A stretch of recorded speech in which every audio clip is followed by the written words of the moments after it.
دور الإنشاد مش فقط في إحياء حفلة، يعني حتى في تهذيب النفوس، يعني حتى تختار حضور الناس اللي يكونوا عندك، تختارهم من خلال المادة التي تقدمها. أي حد هيكون يعني عارف قيمة هذا طبعا الإنشاد. حتى في السوشيال ميديا، يعني لماذا تتابع دكتور أو أستاذ جامعي؟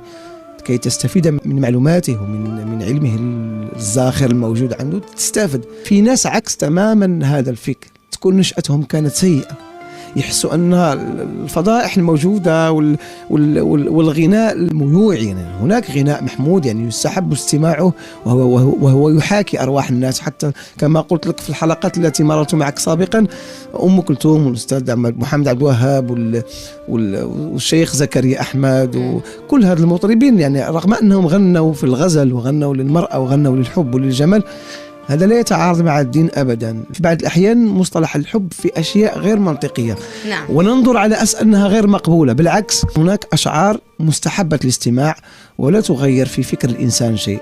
وكذلك في الإنشاد، اختيار المادة هي تنطبق على بناء الإنسان وتنطبق على تربية الإنسان، هل هو إنسان سوي أو عكس ذلك.